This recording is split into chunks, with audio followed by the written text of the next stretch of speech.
Chers amis, c'est Frère Ismaël qui revient vers vous sur cette fameuse question du Covid-19 qui continue à remplir tout notre imaginaire collectif en ce moment et qui est la cause principale de peur, de terreur, de dépression dans le monde actuellement.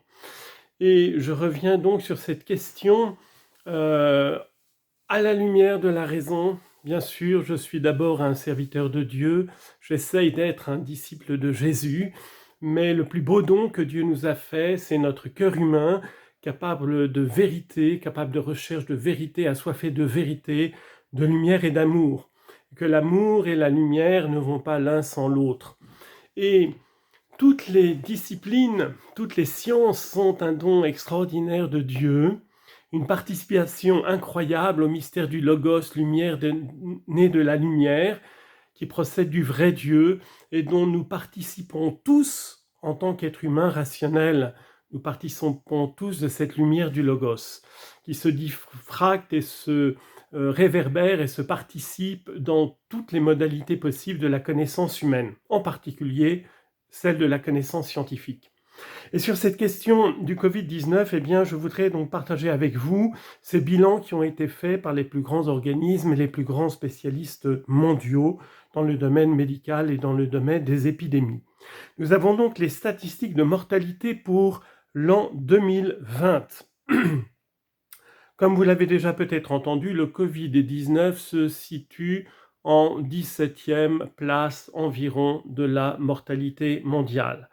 Alors, en cette année 2020, les avortements ont fait plus de 56 millions de victimes innocentes. 56 millions dont quasiment personne ne se préoccupe. Le cancer a tué 10 millions de personnes. C'était en 2019, à peu près pareil pour l'année 2020. Non, c'était en 2020. Le tabagisme actif a provoqué la mort de 7 millions de personnes.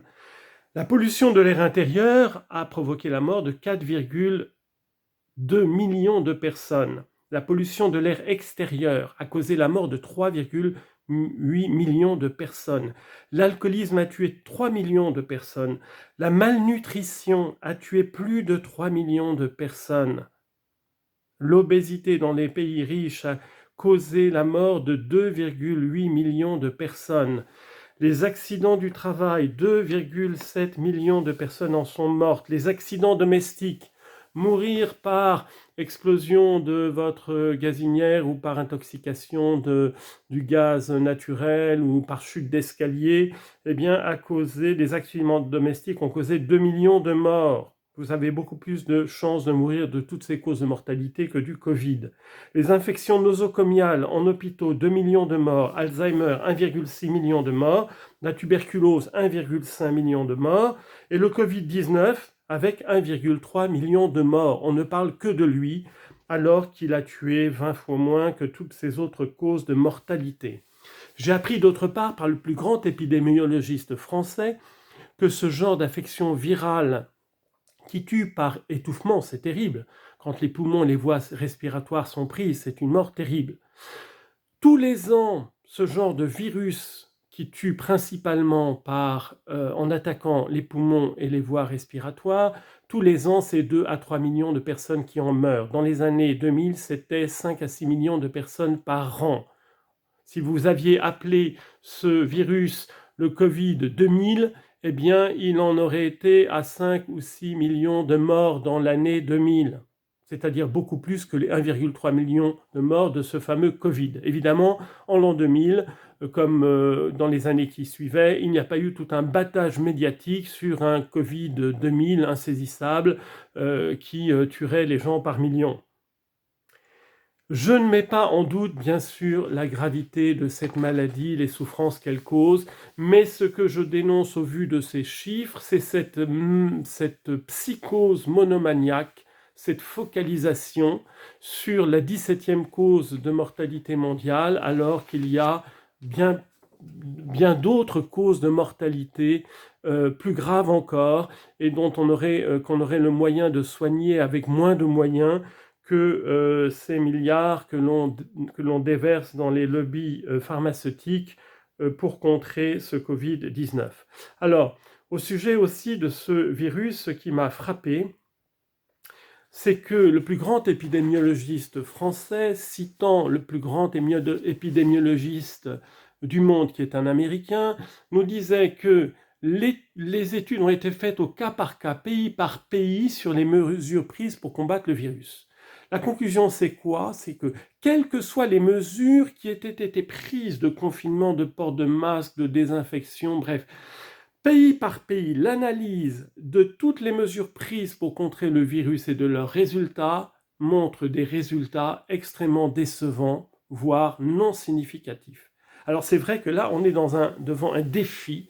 L'orgueil humain, la toute-puissance scientifique de l'homme, de sa maîtrise de la nature, est devant ce monde de toute façon des virus qui est extrêmement changeant dans leur génome, dans leur comportement, et l'homme se trouve là devant un aveu d'impuissance pour lui.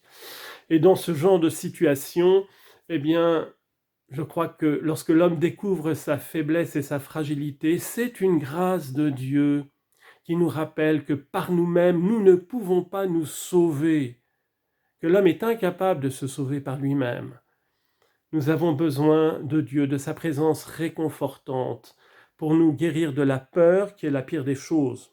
La peur vous paralyse, vous replie sur vous-même, c'est ce qu'il y a de plus terrible. Et Jésus ne cesse de nous dire dans l'Évangile, n'ayez pas peur, n'ayons pas peur, continuons à vivre, bien sûr, soyons de bons citoyens, prenons bien sûr consciencieusement tout ce qui nous est demandé par les médecins et les autorités, mais sans tomber dans cette psychose collective qui conduit à toutes sortes de manipulations. Et ça, j'ose le dénoncer. Que le Seigneur vous bénisse, qu'il vous éclaire et qu'il nous sauve de tous ces maux, et surtout, je pense à l'avortement, 56 millions de bébés innocents massacrés. Il suffirait de 10 fois moins des moyens qui sont à la disposition des lobbies pharmaceutiques pour combattre ce fameux virus, permettrait de sauver des millions de vies d'enfants innocents. Ne les oublions pas, prions pour leurs pauvres mamans, prions pour les pères souvent absents, irresponsables, afin que nos consciences soient réveillées sur ce don infiniment précieux de la vie. Que le Seigneur vous bénisse. Amen.